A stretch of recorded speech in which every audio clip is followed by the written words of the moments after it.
Bonjour, c'est Julien. Je fais une partie Zombicide Darkside. Il s'agit de la mission tutoriel appelée Ceux des profondeurs. Pour cette mission, j'ai à ma disposition 6 soldats ainsi que 2 machines. L'objectif des soldats va être de traverser ce secteur afin de rejoindre la sortie présente dans cette zone. Malheureusement, cette porte blindée bloque le passage aux soldats. Ils vont donc devoir récupérer une carte d'accès représentée par cet objectif jaune. Et en avant pour la mission. Il s'agit du tour des soldats et je vais devoir assigner ce marqueur d'initiative à l'un de mes 6 soldats. Un soldat ayant ce marqueur doit être activé en premier et je décide que Miles va être le premier à être activé. À chaque début de round, ce marqueur d'initiative passera au soldat suivant et ainsi de suite jusqu'à la fin de la partie. Chaque soldat a de base 3 actions. Miles est représenté par cette figurine et pour sa première action, il va se déplacer dans cette zone. Il a, comme les autres soldats, une compétence de départ de niveau bleu et pour Miles, il s'agit de la compétence course anti-grave. Cela lui permet d'effectuer un déplacement gratuit au cours d'une action de déplacement. Et donc, il est bien en train d'effectuer une action de déplacement et gratuitement, il se déplace d'une zone supplémentaire. Il a à sa disposition encore 2 actions et il y a cet ennemi. Il s'agit d'un ouvrier fouisseur. Pour sa deuxième action, Miles va attaquer cet ennemi. Il va attaquer avec son pistolet. Il y a la portée, le nombre de dés pour l'attaque, la précision et les dégâts. Il va donc falloir lancer un dé et obtenir un résultat de 3+, afin d'éliminer la cible. Il y a ce symbole, ce qui signifie qu'attaquer avec cette arme génère du bruit. Je vais donc devoir placer un marqueur de bruit dans la zone où se trouve le soldat. Le bruit est utilisé pour savoir dans quelle direction vont se déplacer les Xénos en l'absence de ligne de vue sur un soldat. S'ils n'ont pas de ligne de vue sur un soldat, ils se déplaceront dans la zone où il y a le plus de bruit. À savoir que chaque soldat compte comme un bruit.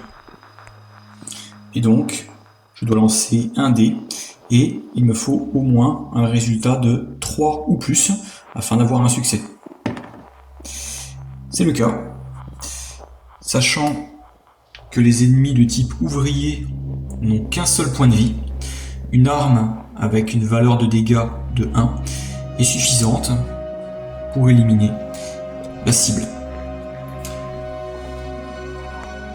Miles ayant réussi à vaincre un Xénos, il passe de 0 à 1 point d'expérience. Il lui reste une action et il va l'utiliser afin de se déplacer.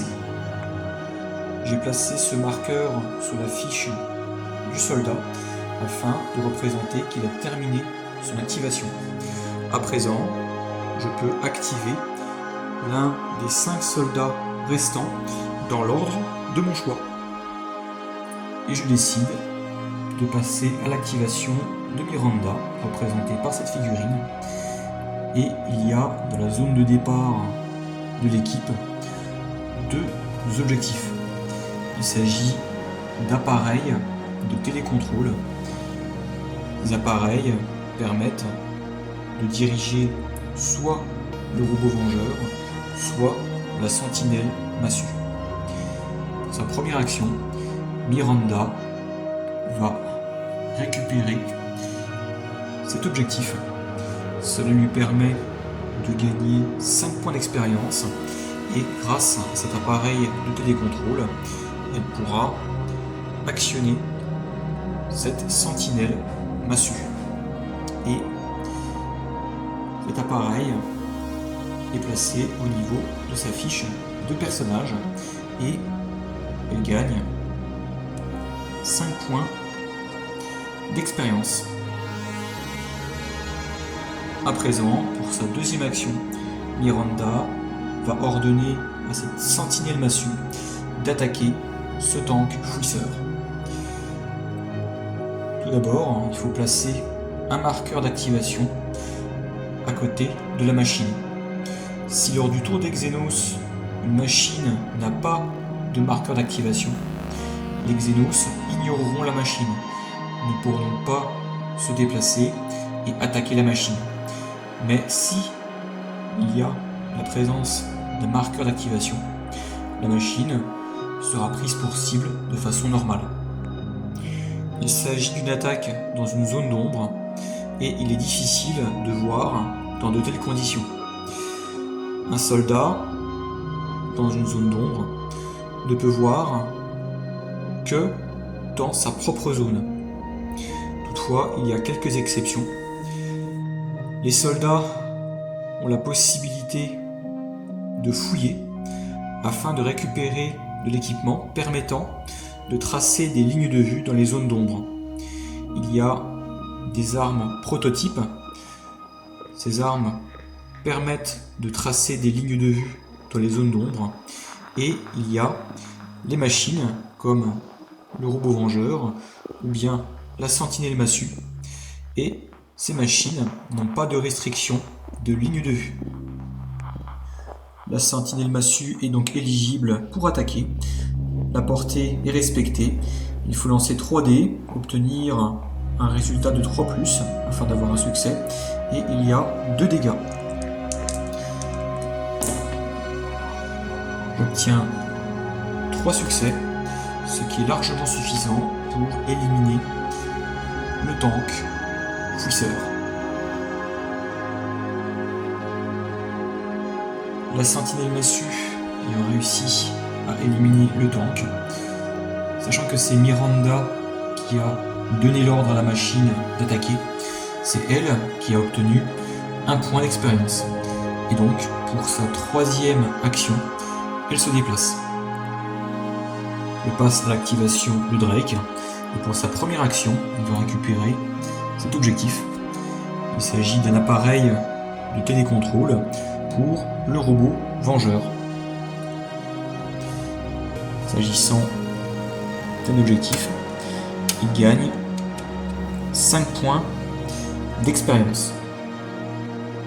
Pour sa deuxième action, il se déplace et, ayant en sa possession l'appareil de télécontrôle du robot vengeur, le robot peut gratuitement effectuer un déplacement en suivant Drake. Pour sa 3e action, Drake va effectuer une fouille. N'importe quel soldat peut utiliser un maximum d'une action lors de son activation afin de pouvoir fouiller. Il n'est possible de fouiller que les zones de sécurité rouges présentes dans les bâtiments. Toutefois, il existe certains équipements, comme ce drone de reconnaissance, permettant de fouiller n'importe quelle zone de bâtiment. De plus, il n'est pas possible de fouiller une zone de bâtiment s'il y a la présence d'un ennemi dans la zone, ou bien s'il y a la présence d'un tunnel dans la zone. Drake étant éligible pour fouiller, je peux prendre une carte issue de ce paquet. Et il trouve un fusil lourd.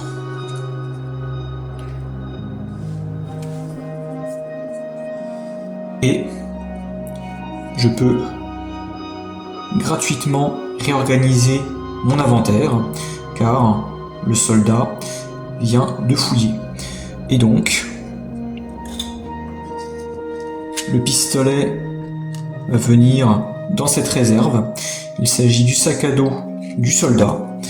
Et le fusil lourd va venir en main. Activation de Radka. Elle a en sa possession ce drone de reconnaissance permettant de fouiller n'importe quelle zone de bâtiment. Elle pourrait fouiller cette zone, bien qu'il ne s'agisse pas d'une zone de sécurité rouge.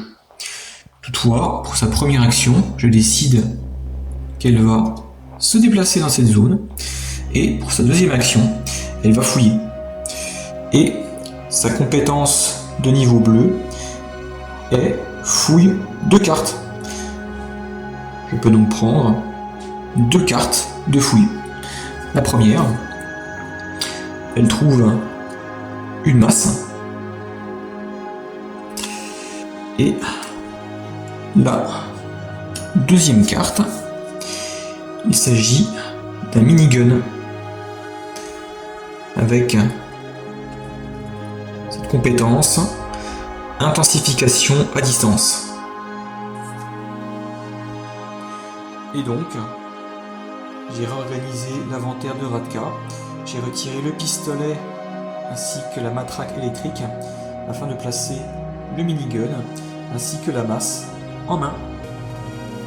Il reste une action à Radka et il va se déplacer d'une zone, ce qui met fin à son activation. Je passe à l'activation de Raise. Elle se déplace, c'est la première action. Deuxième action, elle fouille. Et il récupère une lampe torche. Fouille, piocher 2 cartes, permet de tracer des lignes de vue dans les zones d'ombre. Ce qui est très bien. Et donc, cet équipement est placé au niveau de cet emplacement. Pour sa dernière action, elle se déplace d'une zone. Il me reste un soldat à activer, il s'agit de Mkos. Il se déplace pour sa première action et deuxième action, il fouille. Et il trouve une cellule énergétique. Vous pouvez relancer une fois toutes les attaques effectuées avec cette arme. Le nouveau résultat remplace l'ancien. Et donc, il y a différents symboles sur les équipements. Le pistolet utilise des balles, tandis que la matraque électrique utilise de l'énergie. Et donc, cette cellule énergétique s'attache à une arme de type énergétique. Je peux donc glisser cette carte afin de la rattacher à la matraque électrique. Et troisième action, le soldat se déplace d'une zone, ce qui met fin au tour des soldats. Il s'agit à présent du tour des Xenos, et je vais commencer par activer la seule menace présente dans le secteur, à savoir le chasseur fouisseur. Le chasseur n'a pas de ligne de vue sur un soldat, toutefois il a une ligne de vue sur la sentinelle massue. Elle a été activée lors du tour des soldats. La machine n'est donc pas ignorée par les Xenos. À savoir que les Xenos n'ont pas de restriction de ligne de vue dans les zones d'ombre. Il y a donc bien une ligne de vue. Et il y a cette zone représentant 4 bruits. Il y a un bruit pour ce marqueur et un bruit pour chaque soldat. La ligne de vue est prioritaire sur le bruit. Donc le chasseur va se déplacer vers la sentinelle massue. un chasseur fouisseur a pour son activation 2 actions. Il utilise une première action pour se déplacer dans cette grande zone et sa deuxième action afin de se déplacer à nouveau. À présent, il s'agit de la phase de renfort des Xenos et il y a dans le secteur 2 points d'entrée. Je vais devoir prendre une carte de renfort Xenos pour chaque point d'entrée et je commence par ce point d'entrée. Je prends une carte issue de ce paquet. Il y a 4 niveaux de menace: bleu, jaune, orange et rouge. Sachant que tous les soldats sont en niveau bleu, je m'en réfère à la ligne de menace de niveau bleu. Si au moins un soldat passe au niveau jaune, il faudra regarder la ligne de menace de niveau jaune. Il faut placer 2 chasseurs fouisseurs. Les 2 chasseurs fouisseurs sont arrivés et je dois prendre une carte pour ce point d'entrée. Il s'agit d'une activation supplémentaire de fouisseur. Il y a 4 niveaux de menace et tous mes soldats étant au niveau bleu, j'applique cette ligne. Personne. Je n'applique donc pas cette activation supplémentaire de fouisseur. Et c'est la fin du tour des Xenos et donc la fin du round. Je dois retirer le marqueur d'activation de la machine, ce qui veut dire qu'au prochain tour des soldats, si cette machine n'est pas activée, les Xenos ignoreront la machine lors de leur tour. Je dois retirer le marqueur de bruit. J'ai déjà retiré tous les marqueurs d'activation des soldats. Et concernant le marqueur initiative, il passe au soldat suivant, à savoir MCOS. Et donc, activation du soldat. Première action, il se déplace. 2, il se déplace à nouveau. Et sachant que pour quitter le bâtiment, il faut passer par ce passage, je pense que le soldat ne va rien faire pour sa 3e action. Il se prépare à sortir, car s'il sort maintenant, il va se retrouver en danger face à ces 2 chasseurs fouisseurs. Et je préfère que mes soldats se regroupent dans cette zone pour le moment. Activation de Miles. Il se déplace et gratuitement il utilise sa compétence course antigrave. 2e action, il va récupérer une arme prototype représentée par ce marqueur et donc je prends une carte issue de ce paquet. Il trouve un fusil lourd.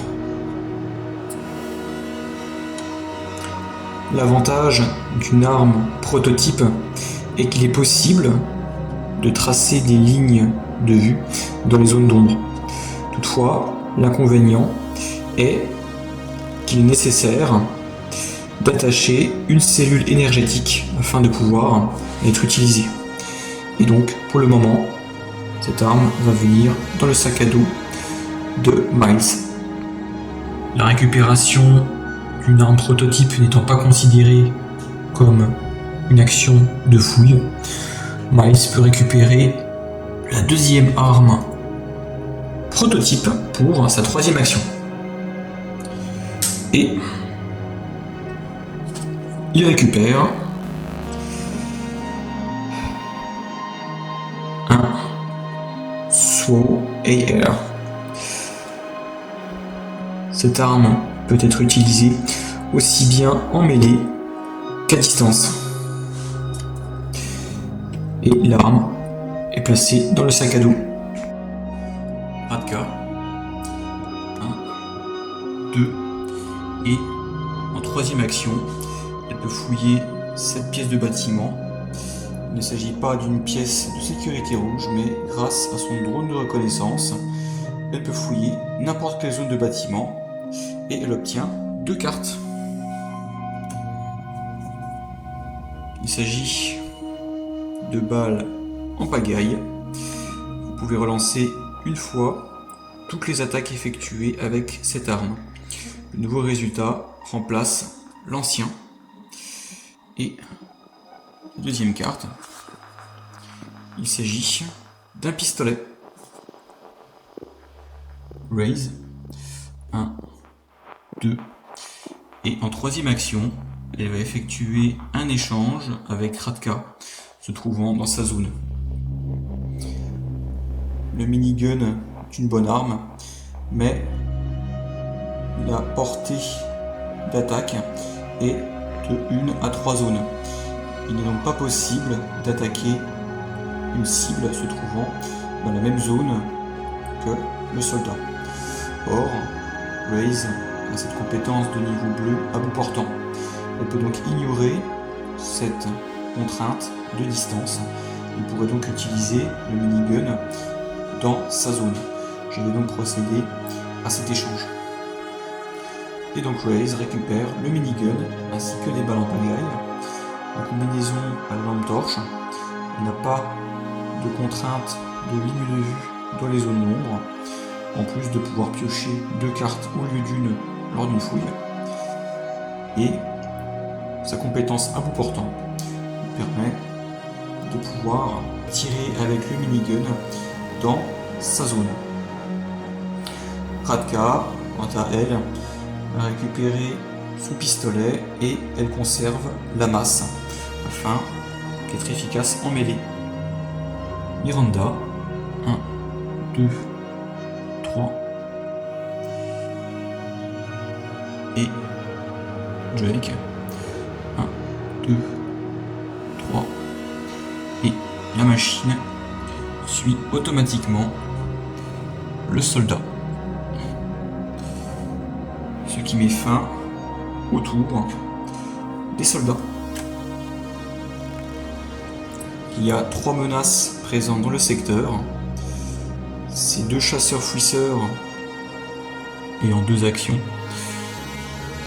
Ils effectuent leurs actions afin de rentrer dans la zone des soldats. Et concernant ce chasseur, il ne prend plus pour cible la sentinelle massue car la machine n'a pas été activée et aucun marqueur d'activation n'a été positionné. Donc, ignorant la machine, le chasseur n'a pas de ligne de vue sur une cible éligible, il va donc se fier au bruit. Et cette zone étant la plus bruyante, car chaque soldat compte comme un bruit, le chasseur utilise ces 2 actions afin de se rapprocher de l'escouade. Et j'ai effectué la phase de renfort d'Exenos. Pour ce point d'entrée, il y a 4 ouvriers. Et pour cet autre point d'entrée, il y a 2 ouvriers. J'ai utilisé la ligne de menace bleue car tous les soldats sont en niveau bleu. Et le marqueur d'activation passe à Radka.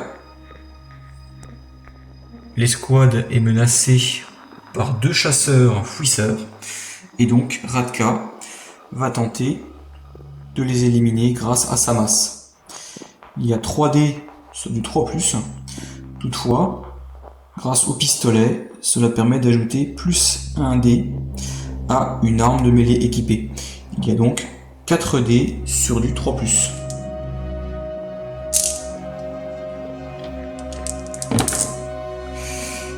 Il y a 3 succès et chaque succès génère un dégât. sachant que les chasseurs fouisseurs n'ont qu'un point de vie, c'est suffisant pour éliminer ces deux créatures. Et Kratka gagne 2 points d'expérience. Pour sa deuxième action, elle sort du bâtiment afin de rejoindre la zone d'ombre. Et pour sa troisième action, elle va attaquer avec sa masse le chasseur. Et c'est bon. La cible est vaincue. Elle gagne 1 point d'expérience. Dans la zone des ouvriers fouisseurs se trouve un tunnel béant. Et l'une des règles des tunnels béants est que les Xénos sont beaucoup plus résistants face aux attaques étant extérieurs à la zone où se trouvent les Xénos. Et donc, pour exemple, si je déplace un soldat dans cette zone et que j'attaque à distance cette zone, il faut normalement une valeur de dégâts de 1 pour éliminer les ouvriers fouisseurs, car ils n'ont qu'un seul point de vie. Or, grâce à une résistance accrue procurée par le tunnel béant, il faudrait une valeur de dégâts de 2 pour éliminer les ouvriers fouisseurs. Le robot vengeur a une valeur de dégâts de 2, ce qui serait suffisant pour éliminer les ouvriers qui sont retranchés. Toutefois, il est presque au niveau jaune. Et donc, je pense activer préalablement MCOS. Pour la première action d'MCOS, il va récupérer l'appareil de télécontrôle du robot vengeur. Et donc, je place l'appareil de télécontrôle sur la fiche d'MCOS. Pour sa deuxième action, il se déplace et donc le robot vengeur le suit gratuitement. Pour sa troisième action, la machine va être activée et donc je place un marqueur d'activation. L'attaque peut être effectuée, à savoir que la machine n'a pas de restriction de ligne de vue dans les zones d'ombre. C'est 3D sur du 4+, et l'attaque ne génère aucun bruit, tout comme la sentinelle massue. Et j'ai de la chance, car j'obtiens 3 succès. Chaque succès génère 2 dégâts, et donc c'est juste ce qu'il faut pour éliminer les ouvriers. MCOS a terminé son activation, et je passe à l'activation de Miles. Il se déplace pour une action, et il utilise sa course anti-grave pour effectuer un déplacement gratuit. Il lui reste 2 actions, et je pense qu'il va, pour sa deuxième action, récupérer l'appareil de télécontrôle d'MCOS. À présent, pour la troisième action, le robot vengeur va tirer sur le dernier ouvrier. 3D sur du 4+, et c'est bon. L'ouvrier étant retranché grâce au tunnel béant est vaincu. Drake, 1, 2, 3. Raise, 1, 2, 3. Et il ne reste que Miranda, 1, 2 et 3. Et je viens d'effectuer le tour des Xénos. Ces 2 ouvriers se sont déplacés. Concernant les renforts de ce point d'entrée, je suis tombé sur cette carte d'abomination fouisseuse. Or, une règle spécial s'applique pour cette mission. Marée montante, aucune abomination n'est générée tant que le niveau de danger jaune n'a pas été atteint. Avant cela, chaque carte abomination génère un tank fouisseur à la place. Tous les soldats étant pour le moment au niveau bleu, j'ai donc positionné un tank fouisseur à la place de l'abomination. Et pour ce point d'entrée, je suis tombé sur cette carte. Invasion par les tunnels, 2 ouvriers fouisseurs. 2 ouvriers fouisseurs dans chaque zone de tunnel béant. Et donc, au niveau de chaque zone du secteur contenant un tunnel béant, il y a 2 ouvriers fouisseurs. Le secteur est donc rapidement submergé de créatures. Le marqueur d'activation passe à Raise pour ce nouveau round. Elle va se déplacer au niveau de cette zone. Pour sa deuxième action, elle va attaquer cette zone.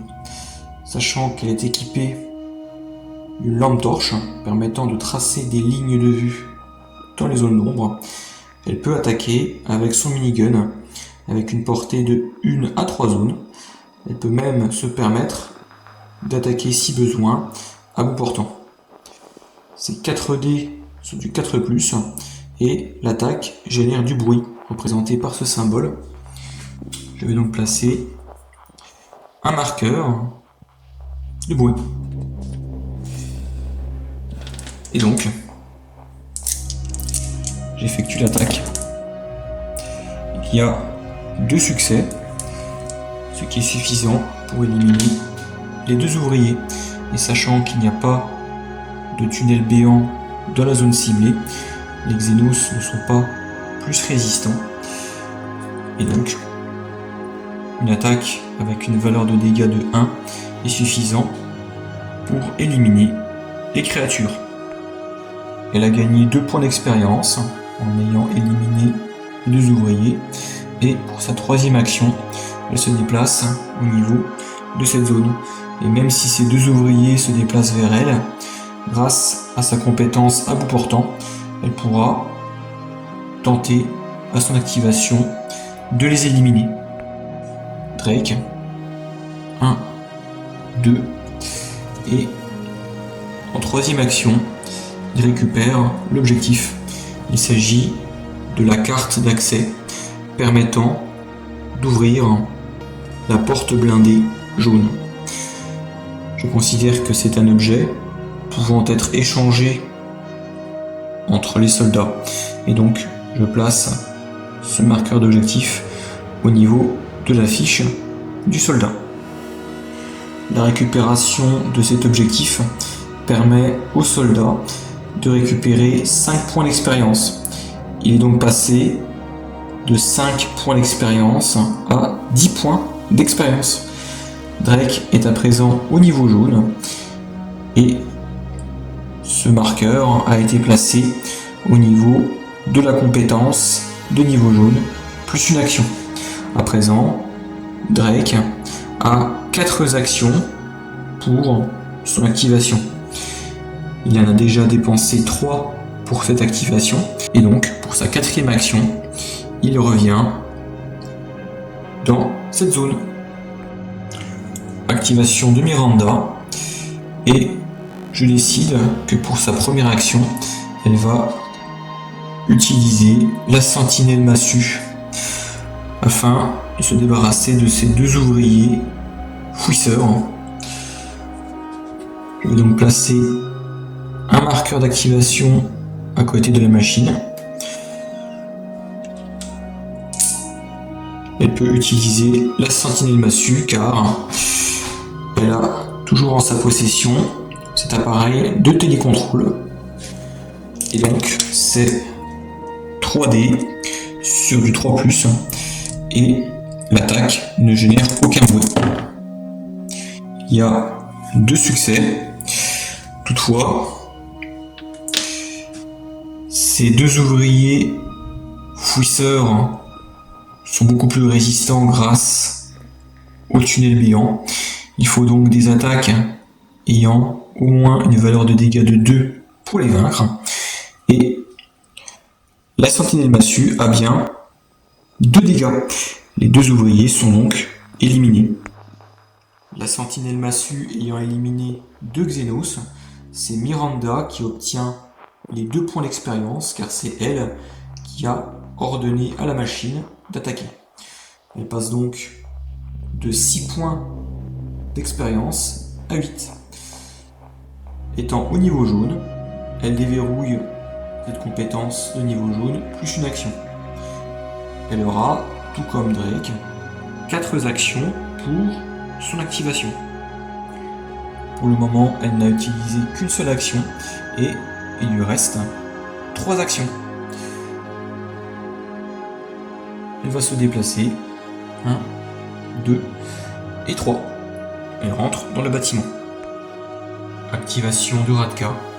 Et je vais vous montrer un mécanisme de jeu intéressant, car les soldats ont la possibilité de fermer les portes des bâtiments.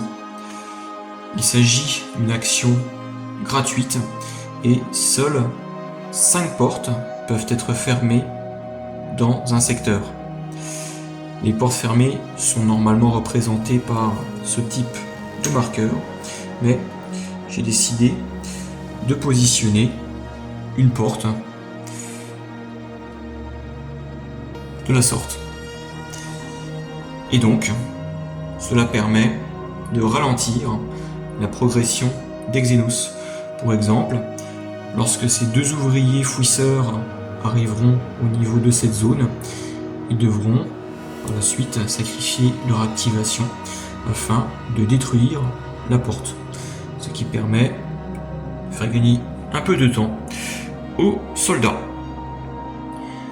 Et donc, suite à cette action gratuite pour fermer la porte, Radka dépense sa première action pour se déplacer.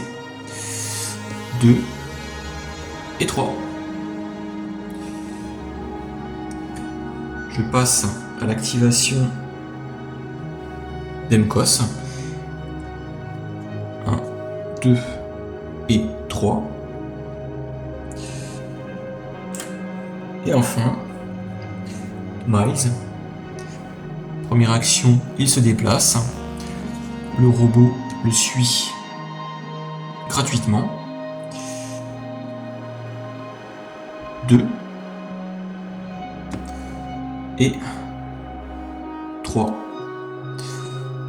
Miles n'a pas utilisé sa compétence course antigrave, car sinon la machine n'aurait pas pu le suivre. Et je viens de procéder au tour des Xenos. Ils se sont déplacés, et concernant les renforts, il y a 4 tanks qui sont arrivés au niveau de ce point d'entrée, et pour ce deuxième point d'entrée, il y a eu 6 ouvriers fouisseurs.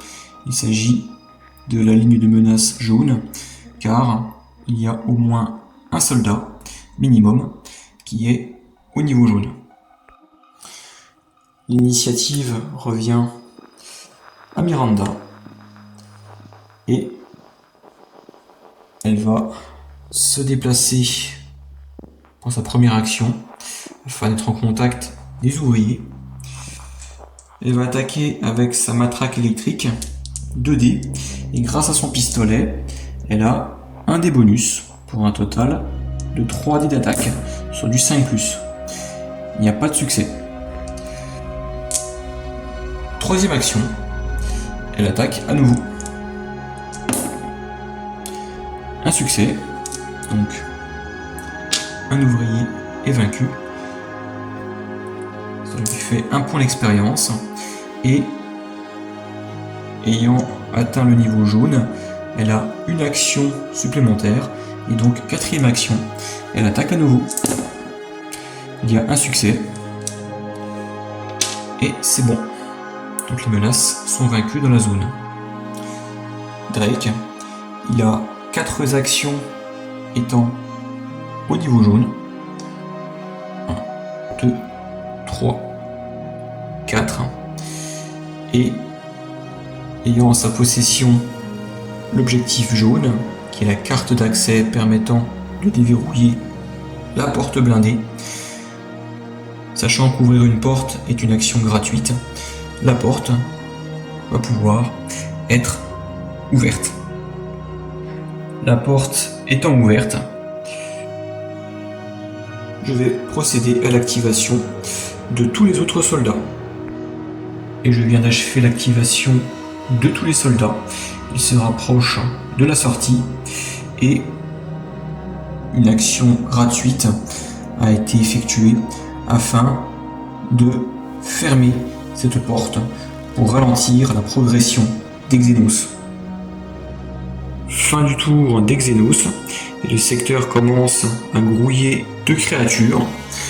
Il y a pour ce point d'entrée 4 tanks qui sont arrivés et pour cet autre point d'entrée 2 chasseurs. Et l'initiative passe au soldat suivant. Il s'agit de Drake. Toute l'équipe se trouve dans la zone de sortie et il est indiqué dans les règles de mission qu'un soldat peut quitter le secteur à la fin de son tour en se trouvant dans la zone de sortie si aucun Xenos ne se trouve dans cette zone. Les conditions sont donc respectées. À titre d'exemple, la présence de cette porte fermée aurait ralenti ces 6 ouvriers fouisseurs, car ils auraient été contraints de sacrifier leurs activations afin de la détruire. J'espère que cette partie vous aura plu. Je vous dis à bientôt pour une nouvelle vidéo. Au revoir.